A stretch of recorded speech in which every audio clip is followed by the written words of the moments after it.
All right, let's get into this, because this is a wild story. Imagine this, you've just been appointed the new head of the FDNY, but on your first day, someone else is already in the big chair. Sounds crazy, right?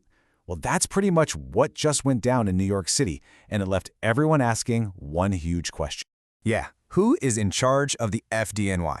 That was the question on everyone's lips. For a hot minute there, it literally seemed like one of the most important departments in the entire city had two bosses. So how in the world did we get here? How did it get so messy? I mean, you really can't make this stuff up. It was the perfect political split-screen moment. You've got the outgoing mayor, Eric Adams, on one side, naming his guy, Mark Guerra, as the new commissioner. And then, just a half hour later, 30 minutes, the incoming mayor-elect, Zohran Mamdani, holds a press conference and names his pick, Lillian Bonsignore, for the exact same job. Incredible. Okay, so how does this even happen, right?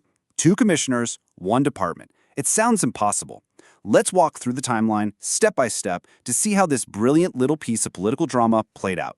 The timing here is absolutely key. So Tuesday afternoon, Mayor Adams makes his play. He swears in Mark Guerra at Gracie Mansion. Done. But then, like clockwork, 30 minutes later, Mamdani is at a podium announcing his own choice. This sets up this really weird 8-day situation where one commissioner is basically just keeping this seat warm for the other one to take over. All right, so let's focus on the commissioner who's actually sticking around. Mayor-elect Mamdani's choice, Lillian Bonsignore.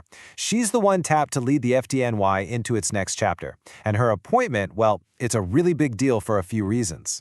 So who is she? She's a Bronx native, a 31-year veteran of the department. She actually came out of retirement to take this job.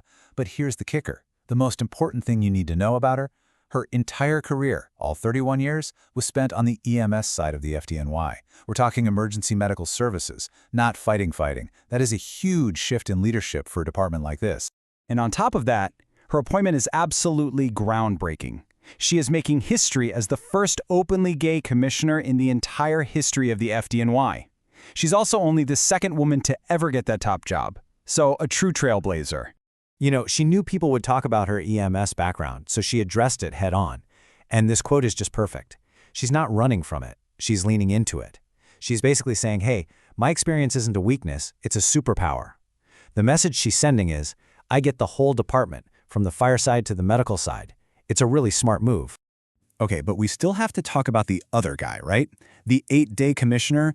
What was Mayor Adams thinking with this last-minute appointment? I mean, let's try to wrap our heads around the logic of giving someone one of the biggest jobs in New York City for a little over a week. Well, the official reason given was all about keeping the city safe. Mayor Adams basically said, look, it's the holidays, we can't have a vacuum at the top of the FDNY. His whole argument was that fires don't go on holiday, so the department needed a calm, steady, experienced hand to guide it through his last few days in office. That was the public line anyway. So, as you can probably guess, the two mayors had, let's just say, very different takes on this whole thing. And what they said publicly really shows you just how tense and, frankly, how awkward this whole transition of power became. And here you see that clash in plain view. Mayor Adams is sticking to his guns, saying this wasn't political. It was about public safety, period. But on the other side, Mamdani's camp is just kind of brushing it off. They're basically saying, sure, the mayor can do what he wants for his last week, but let's be real. Lillian Bonsignore is the future, and her appointment is the only one that matters in the long run. Okay, so it's a weird bit of political theater. A little drama for a week, but why should we care? What's the big deal? Well, it matters because this whole messy transition actually reveals some really big changes and some pretty heated debates that are happening deep inside the FDNY right now. Yeah, this is so much more than just two politicians butting heads. When you put an EMS veteran in the commissioner's office, you're signaling a massive shift in direction for the whole department. It also forces a spotlight onto huge issues like the ongoing fight for equal pay between firefighters and EMS workers. At the end of the day, this isn't just about who's in charge for 8 days. It's about the entire future of the FDNY. And that's really the big question we're left with, isn't it?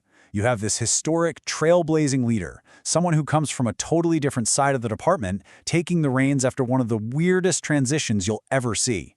So is this the start of a brand new era for the FDNY? I guess we're all about to find out.